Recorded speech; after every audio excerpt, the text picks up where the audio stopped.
уместно называть эту планету Земля, когда очевидно, что она океан? Артур Кларк.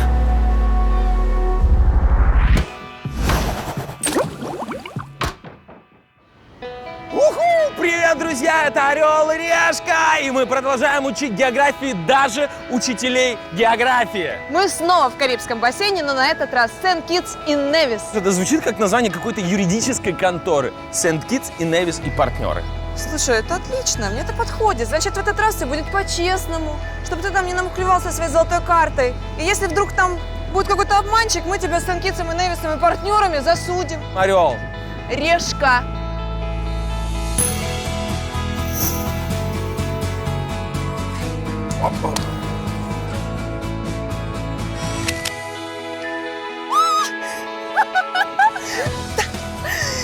Давай мне карту. Давай. Вот ты какая, я уже и забыла, как ты выглядишь. Вот же ты, прям светишься вся. Далеко-далеко, между морем и океаном, живут два острова-брата. Местные называют их яйцо и куриная нога. А туристы считают, что здесь самые красивые вулканы на Земле. И самые необычные пляжи в мире. Ну что, поглядим?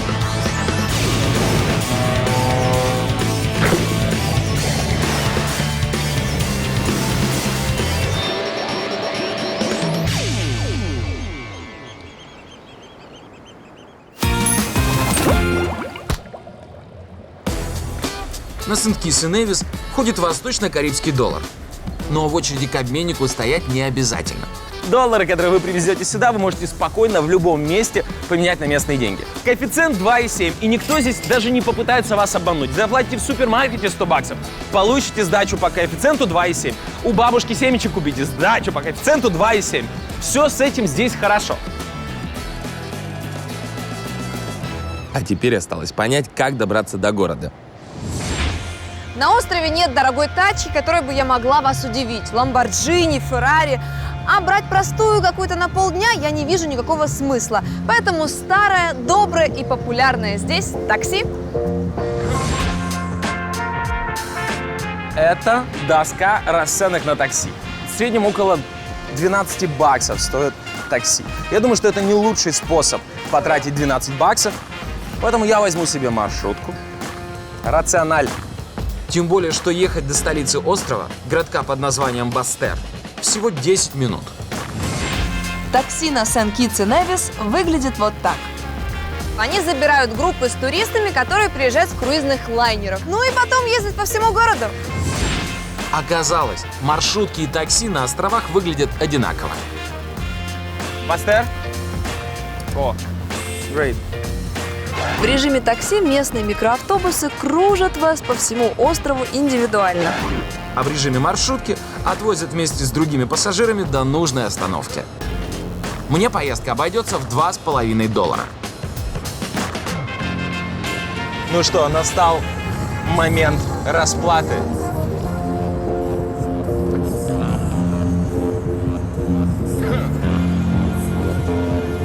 Don't have change? Не дали мне сдачи. Я бы сказал, что это лайфхак, но это не лайфхак. Наживаться на порядочных, добрых людях – это не лайфхак. Несчастный случай. Я очень хотел заплатить, но у них нет сдачи.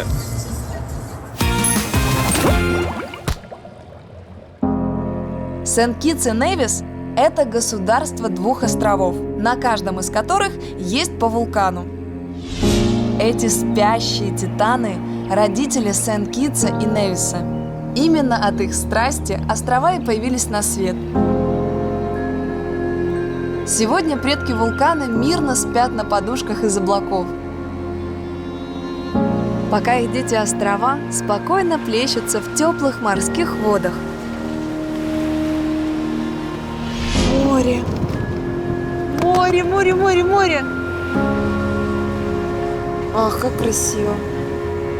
На самом деле я вижу очень большой плюс, что эти острова еще не так туристически распиарены, потому что здесь можно уединиться. Такое райское местечко, еще с такой даже дикой красотой. Столица страны – город Бастер. находится в долине вулкана Льямиуга. 4 столетия назад здесь свелись кровопролитные бои между британскими колонизаторами и коренными племенами-карибами. В результате последние были полностью истреблены. Но и сами британцы задержались здесь ненадолго. Африканские рабы, завезенные на острова, вскоре провозгласили свою независимость от Британии. Город небольшой, такие маленькие разноцветные домики. Сразу видно влияние английской колонии, потому что все в таком стиле. Все достопримечательности города тоже так или иначе связаны с британцами. Вот, к примеру, местный Биг Бен. Причем это не только главные часы города, но и скважина с питьевой водой. А здесь та самая красная телефонная будка. Почти как в Лондоне. Правда, телефон украли, а стекла разбили. Но зато красят регулярно. А это местная площадь независимости. Я не могу пройти мимо и здесь не зависеть. Площадь независимости от тех самых британцев, которые привезли будку и построили Биг Бен. Но главная достопримечательность столицы – порт, где трудится почти все население Бастера. Посмотрите, вот они, в зеленых рубашечках, работают экскурсоводами, потому что приплыли 2 лайнера, и кто-то должен зарабатывать с туристов денежку. Сент-Китс – это, по сути, транзитная остановка для круизных лайнеров, которые катают туристов в водах Карибского моря. И пока большие круизные лайнеры пополняют запасы топлива и пресной воды, туристам предлагают экскурсии по острову и сувениры в местных лавках. Но это далеко не все, что вам нужно знать об этих островах. Друзья, вы знаете, что мы просто акулы в поиске информации, и поэтому сейчас подготовили для вас факты о Сент-Китсе и Невисе. Зубастые факты! У-ху!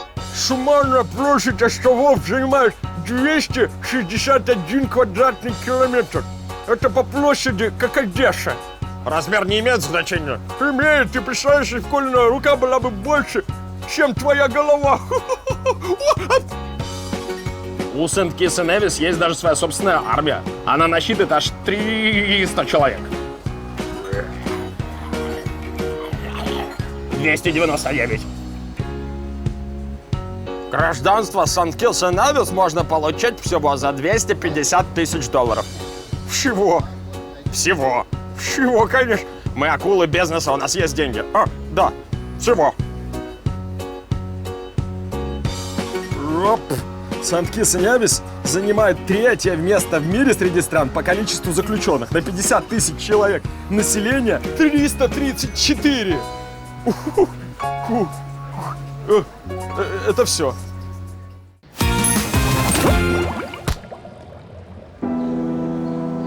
Самое дорогое развлечение на острове также связано с историей Сент-Китса и Невиса.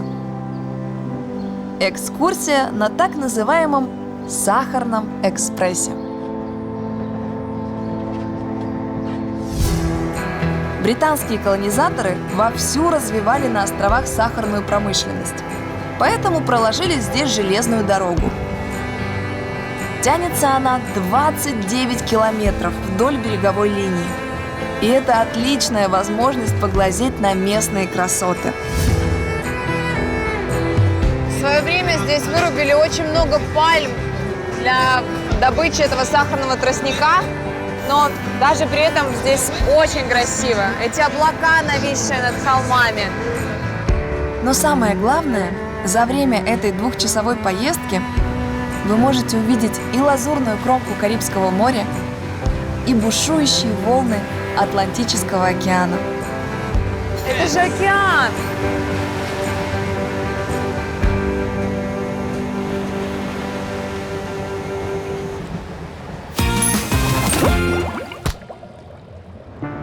Ой, Алина, для того, чтобы увидеть море и океан, не надо 2 часа трястись в старом поезде.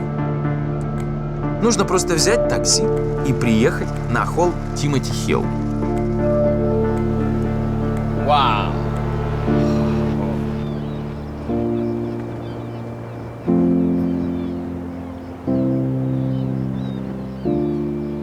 друзья.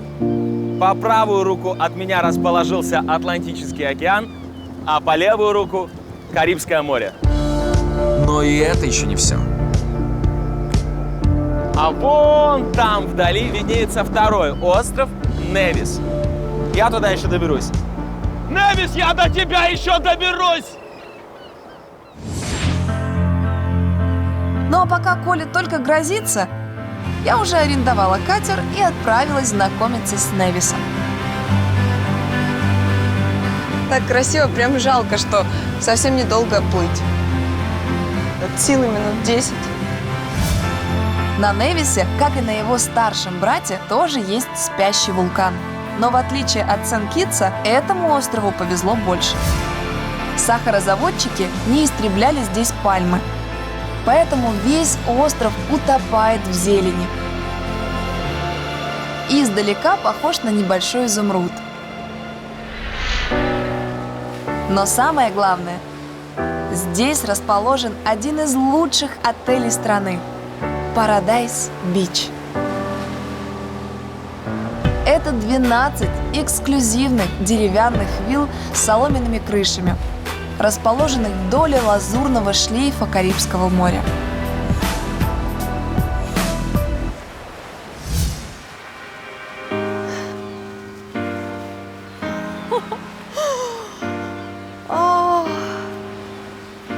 Друзья, добро пожаловать в резорт Paradise Beach. Иначе это место не назвать. Посмотрим теперь саму виллу. Ой, это так красиво, что хочется увидеть еще раз.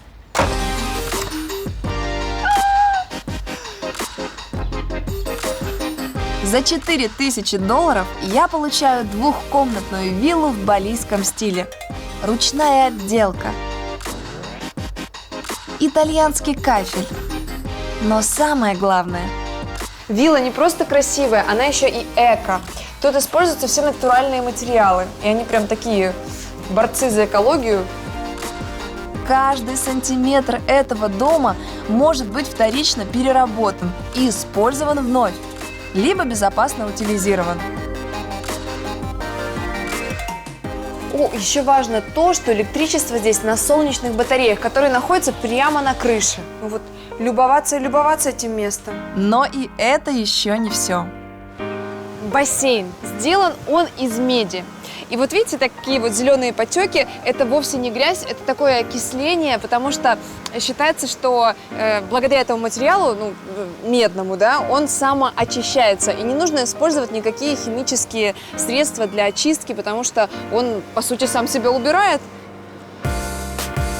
Ну и, наконец, Спальня.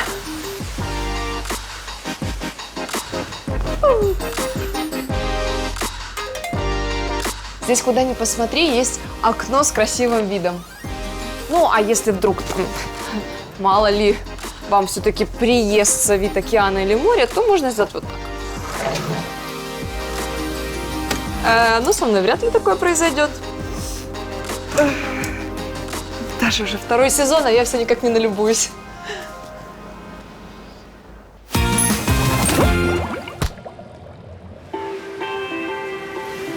Поскольку на Сент-Китсе в моем распоряжении и море, и океан, самое время познакомиться с местными пляжами.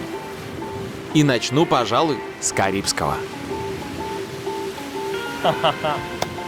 А что же у нас такой интересный пляж-то и совсем один? Плотность посетителей на пляже. Очень странно. Никого нет. Может быть, не сезон. Может быть, люди просто боятся черного песка, заколдован лишь. Вот они, смотрите. Вот, 2 посетителя. Но что можем о них сказать? Пожилые люди, довольно приятные, скорее всего, приезжие. Спасибо. И инфраструктура. Лежаки, самодельные зонтики и бар.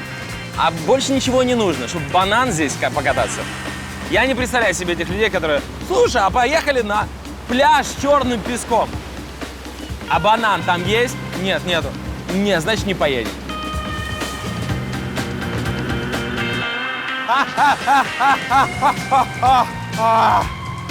Песок. Песок очень горячий. Может быть, потому что это бывшая лава, и она не успела остыть. Но, скорее всего, потому что солнце нагрело. Такой себе песок мне не очень нравится. Конечно, самые толерантные из вас наверняка скажут, это потому что он черный. Нет, это потому что он не очень приятный на ощупь. Вода идеальная.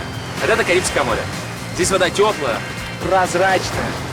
И такая, что я просто уже еле сдерживаю себя, чтобы не убежать купаться. А все, не могу больше сдержать. Ну и как тут не поставить наивысший балл? Конечно же, на моей вилле тоже есть пляж. Причем частный. Плотность населения плюс-минус 20 человек. Все потому, что в резорте всего 12 вилл. Хорошо? 2, 3, 46, 47. Инфраструктура. 47 шагов от моей виллы. 5. Это 5. По инфраструктуре точно. Невис – вулканический остров. От этого и песок здесь как кофейная гуща. Фотосессию в белом купальнике я тут делать не советую. Итак, подведем итоги. Ставлю этому пляжу... Стоп! Вода! Ну иди сюда. Карибское море не подлежит никаким оценкам. Оно всегда прекрасно.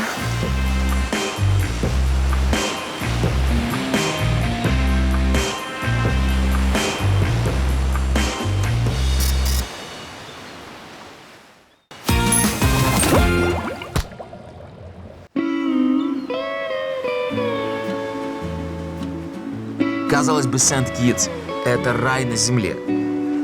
Пальмы, море и океан. Но есть одна проблемка. Это зеленая обезьяна. Зеленые обезьяны не являются коренными жителями острова. Обезьяны попали сюда вместе с рабами из Африки. Местные вообще не очень любят обезьян, потому что они являются вредителями. Они объедают плантации, мешают фермерам. Причем настолько мешают, что местные приравняли обезьян к крысам и нещадно их истребляют. А вот туристы обезьян очень любят и подкармливают. Мартышки, я принес товар.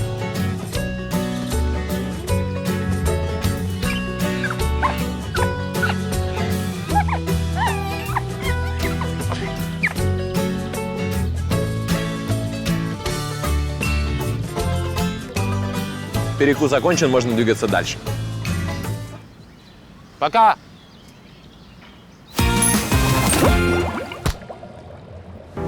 Говорят, что на Сент-Китсе и Невисе просто сказочный дайвинг.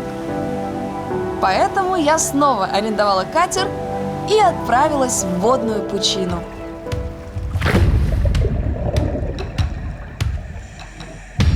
Жил-добыл себе Каринитиан, морской буксир. Смыслом его жизни были другие суда. Он помогал их чинить и вызволял из капканов подводных скал и отмелей.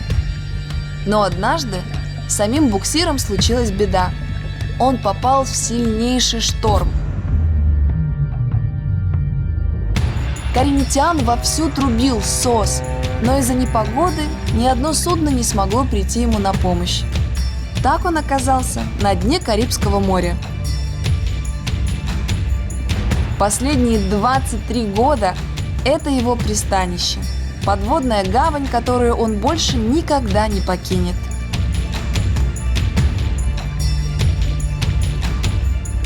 Вот такая грустная сказка, но буксир даже сейчас продолжает трудиться на благо других. Он стал домом для скатов, черепах и сотен рыб, а также прекрасным развлечением для дайверов.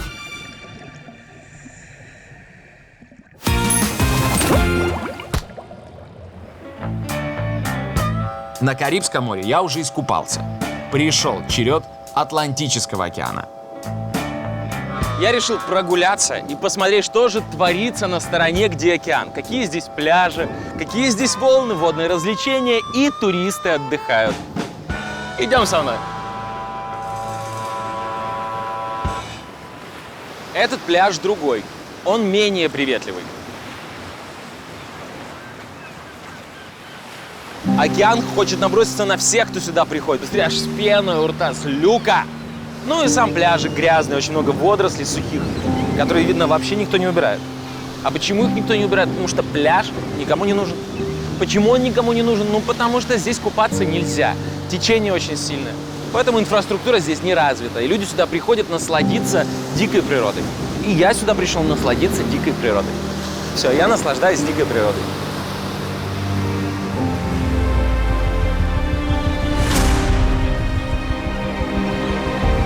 Океан – это единственный в мире собеседник, с которым всегда есть о чем помолчать.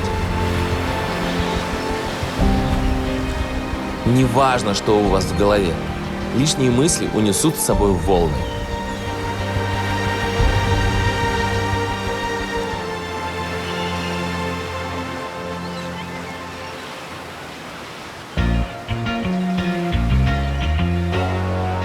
Смотрите, сколько мусора, причем он странное сочетание мусора: веревка, бутылка, мертвый краб, водоросли.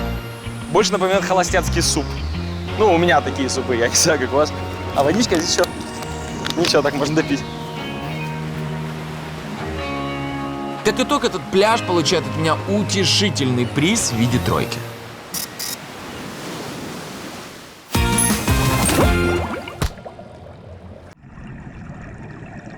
Я уже собралась заканчивать свое погружение, как вдруг меня поджидал неприятный сюрприз. Слева и справа, спереди и сзади меня окружила стая акул.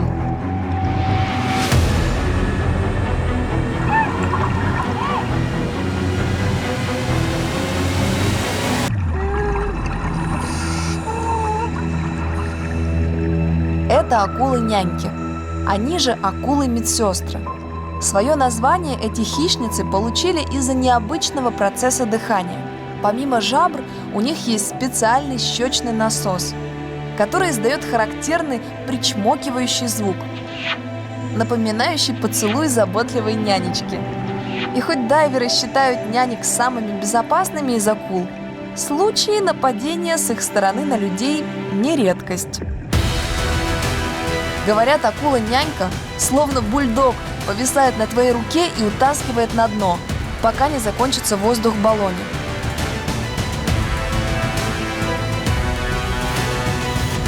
Так что я не стану злоупотреблять гостеприимством этих дам и поднимусь скорее наверх.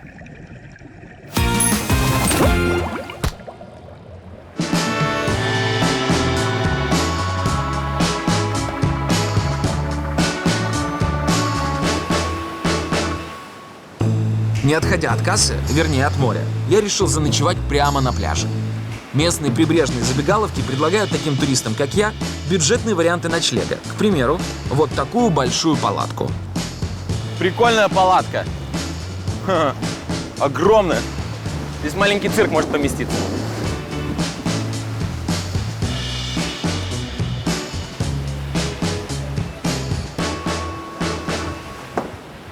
Hello.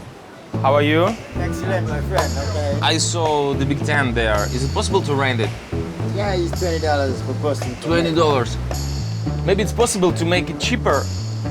15. We do 15. So, okay, I will go there. Thanks.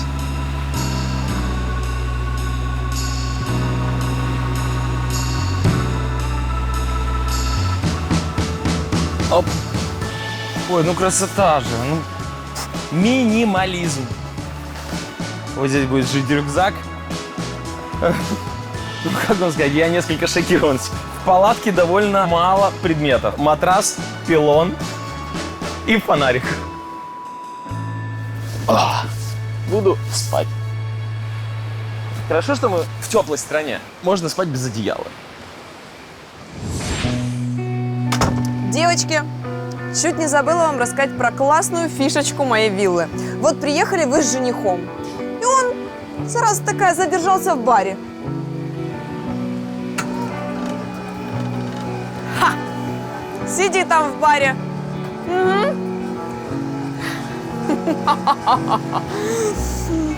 Прекрасно. Чудесно же, да?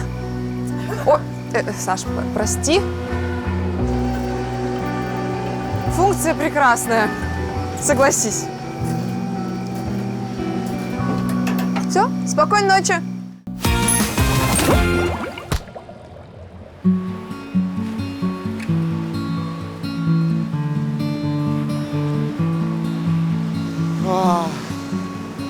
Рассвет прямо здесь.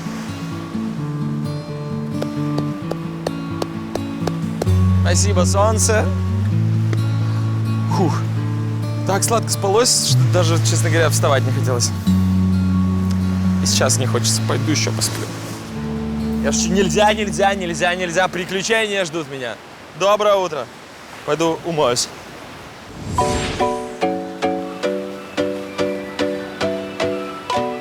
Доброе утро. Свое утро я решил начать с завтрака. Хорошо, что сделать это можно в том же заведении, где я вчера арендовал палатку. Завтрак готов. Растаманский завтрак, между прочим. Я не шучу, действительно, завтрак растаманский. А что значит растаманский завтрак? Это значит, что здесь нет ни мяса, ни рыбы, ничего-либо животного происхождения. То есть вся пища растительная. Вы думали, растаманы — это просто ребята, которые ходят в странных таких шапках с дредами? Как бы частично вы правы. Растафарианство – распространенная религия на островах. У растафарианцев нет церкви, их бог там, где они. У растафарианцев нет молитв, вместо них они слушают регги. Вот, собственно, вкратце о растаманской религии. Ну а в том, что они не употребляют пищу животного происхождения, есть огромный плюс. Они настолько круто готовят вегетарианские блюда, что ты не можешь оторваться. Очень вкусно. Обычные бананы с корицей. Пробуешь необычные бананы с корицей. Обычная стручковая фасоль. Обычная стручковая фасоль.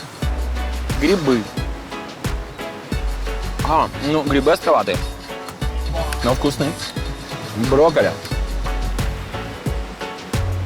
Давайте, пока вы там пошли себе жарить кабачки и варить брокколи, я это все доем.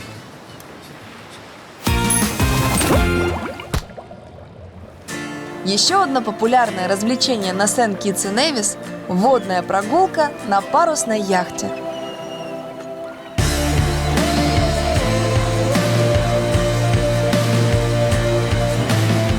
Вот согласитесь, что может быть романтичнее парусной лодки, да еще и на Карибских островах? Ничего. Поэтому я и здесь. Прилететь на Сент-Китс и Невис и не побывать на Невисе – это то же самое, что приехать к бабушке с дедушкой и не зайти в комнату к дедушке. Я так не могу поступить, поэтому сейчас беру билет на паром и уплываю на Невис. Thank you very much. Я, конечно, мог бы сэкономить и добраться до Невиса вплавь. Но как отказать себе в радости поглазеть на всю эту красоту?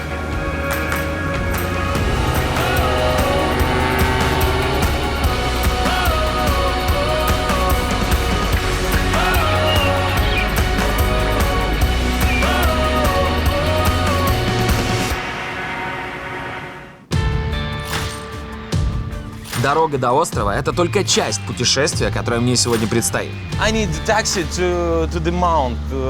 I want to climb. 15-20 minutes drive to the starting point. Great, let's go. Thank you.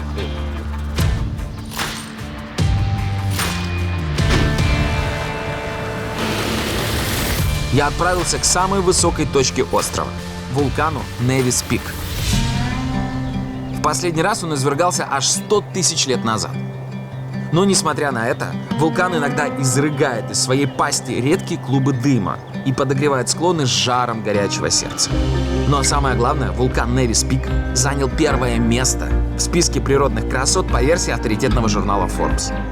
И говорят, с вершины вулкана открывается красивейший вид на все Карибы.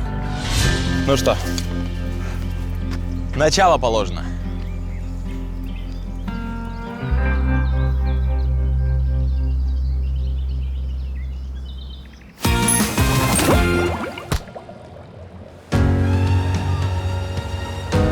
Яхта «Полночь». Это однопалубное двухмачтовое судно под алыми парусами. И по совместительству семейное гнездышко влюбленной парочки Бена и Ники. Супруги вместе вот уже 10 лет. Они продали все свое движимое и недвижимое имущество, купили яхту и с тех пор живут на ней. За это время парочка успела побывать на 15 морях и 14 раз пересечь Атлантику.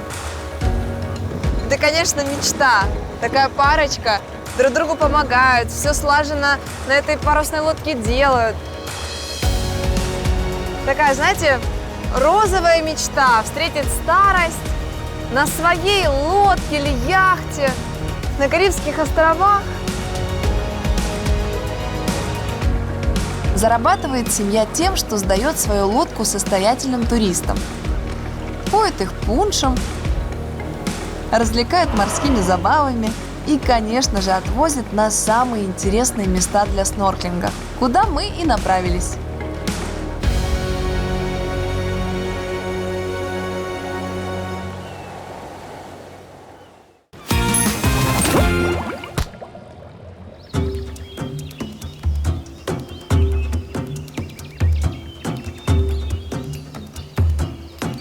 Оп.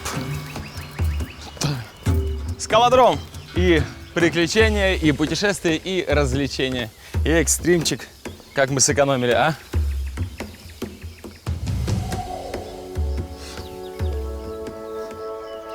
А если повезет сорваться, еще и бесплатная медицинская страховка. Отлежусь, откормят. Трехразовое питание. Удобные кровати. Может быть, даже плазма будет в палате. Высота вулкана 985 метров, то есть почти километр. Путь до вершины займет около 2 часов.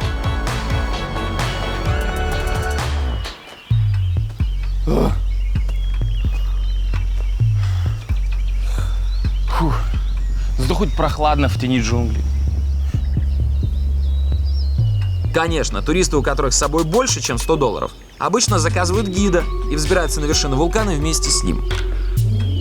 Но если вы, как и я, решитесь повторить такую авантюру в одиночку, вот вам несколько советов. Совет первый. Перед подъемом переобуйтесь в удобную, непромокаемую обувь.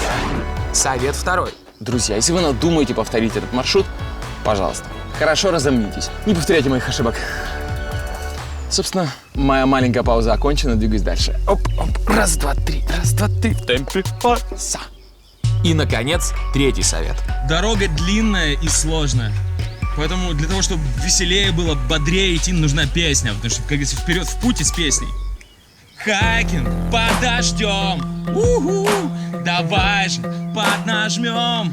У-ху, и там на верхушке солнце мы трогать руками будем. А если Коля не вернется, никто его не осудит. У-ху! Может, героем будет. Конечно. Будешь здесь с вами героем.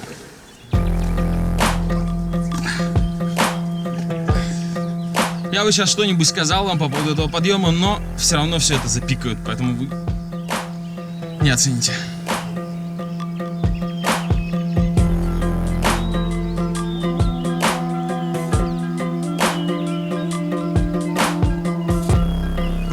Поднимаешься, а подъем не заканчивается. Ощущение, что это бесконечный подъем. Это как зайти в библиотеку, чтобы стать умнее. Читаешь, и только тупеешь. Почти уже вышли на вершину мы с моим другом-оператором Артемом. Один маленький шаг для человека и большой шаг для всей Орел и Решка.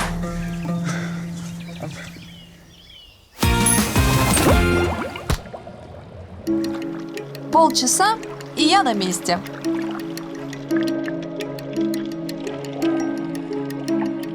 На первый взгляд может показаться, что в местных водах нет ничего примечательного.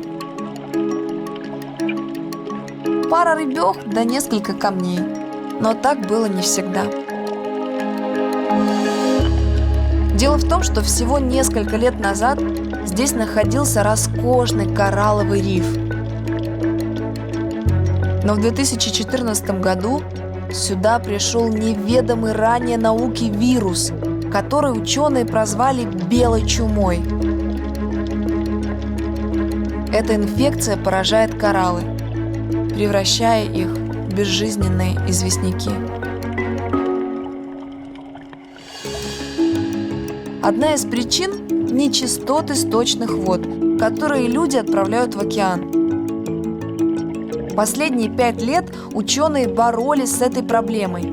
И вот, наконец, видны первые результаты. Риф постепенно начал восстанавливаться.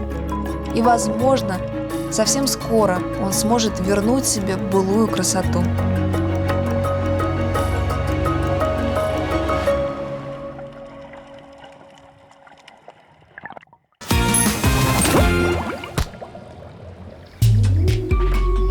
Спустя 3 пореза, 4 шрама, проколотый палец, сбитое колено и 2 часа восхождения, я наконец-то вскарабкался на вулкан Невис Пик, чтобы насладиться потрясающим видом на Карибы. Но у погоды сегодня были другие планы.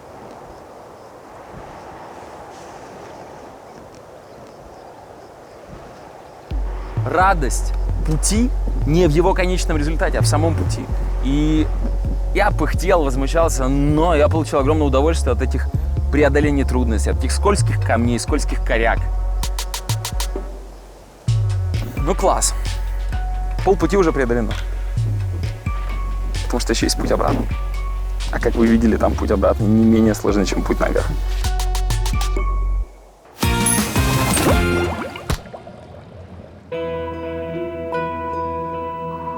Помимо вулкана, на Невисе есть еще одна достопримечательность. Правда, вы не найдете ее в путеводителях. Местные стараются обходить это место стороной и просят туристов следовать их примеру. Я пришел к поместью Эдварда Хаггинса. Итак, почему же местные обходят стороной эти развалины? Потому что здесь произошла страшная история. Были замешаны рабы, деньги и любовь. Эдвард Хаггинс был богатым и уважаемым сахарозаводчиком. И вот пришло время юному богачу жениться. Невесту он нашел в Англии и привез ее в свое поместье. В ночь после свадьбы, когда девушка уже спала, ее разбудил страшный крик. Придя на звук, она увидела жуткую сцену. Ее возлюбленный развлекался, пытая своих рабов огнем и ножом. Невеста бросилась на помощь несчастным и в порыве гнева убила своего супруга. В результате девушка осталась одна и покончила с собой. С тех пор здесь время от времени видят какую-то фигуру в свадебном платье. Конечно, днем эти развалины не внушают страха, но ночью я бы сюда не сунулся.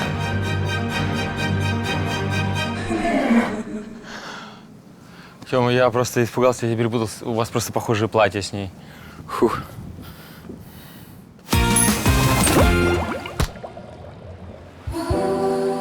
Вечером я вернулась на Сент-Китс. В Сент-Китс есть особенные укромные местечки, куда приезжают непростые гости. Точнее, приплывают на лодках. Фу-то какие лодки! На элитных яхтах. Встречать закат. Одно из таких лакшери заведения под названием Солт Плаж.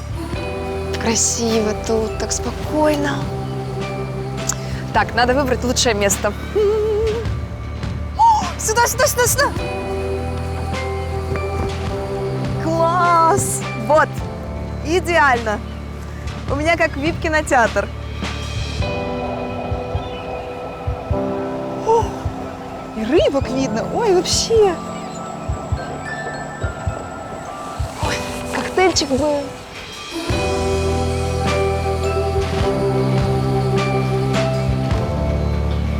Thank you. Вот в чем кайф безлимитной карты. С ней ты можешь вот так просто сидеть, никуда не спешить и наслаждаться закатом.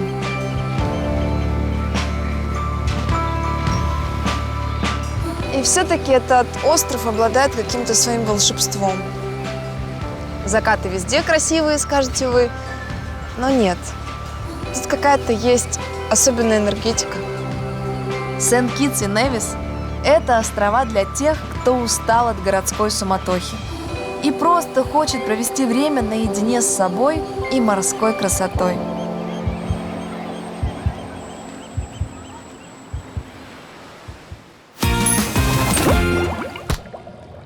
Красота.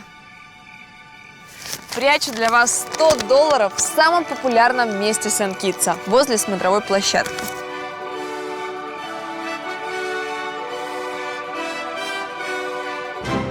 Чтобы найти бутылку на Сент-Китсе, отправляйтесь к холму Тимоти-Хилл со стороны вида на город.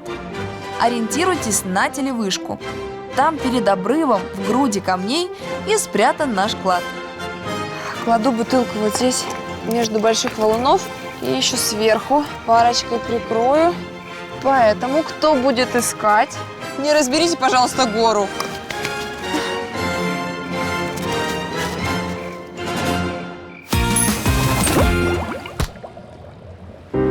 Острова Сент-Китс и Невис находятся так далеко, что сюда доплывает только редкий турист.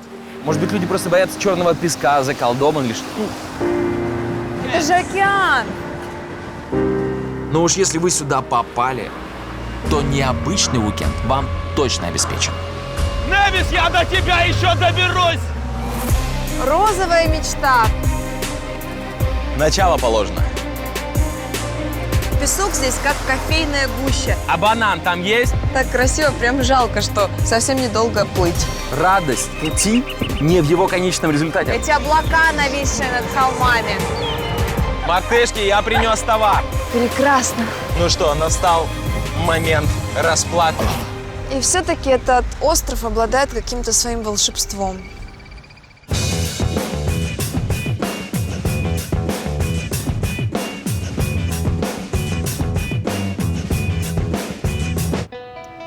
Ребята, мы для вас открываем столько интересных и необычных мест. Да заканчивайте вы брать эти пакетные туры, разбивайте копилки и приезжайте, пусть в это далекое место, но такое красивое. Сердечко просто аж вибрирует от удовольствия. Коля, Привет, Алинка. я как раз рассказываю, что обязательно нужно сюда приехать. Ты уточняй, золотая карта, когда есть, нужно сюда приехать, да? Ты это хотел сказать? Я 2 дня пытался найти, чем здесь можно заняться. И ты знаешь, у меня были все надежды на Невис Пик, что я поднимусь, увижу эту красоту, и сердце замрет. Ой, это прям ты Да, сам собирался. Я вышел туда, и что я увидел? Ничего. Ну, Коль, ну а закаты? Очень красивые закаты. Ты знаешь, есть значительно больше Ты мест. портишь всю концепцию. Ребят, вам обязательно нужно сюда приехать. У Коли просто нет настроения. Да, Идём, все, идём. у меня есть настроение. На самом деле, друзья, золотой карты приезжайте. А если у вас нет золотой карты, то сюда не сможете Надо приехать. ехать. Очень классное место. Вот поверьте мне.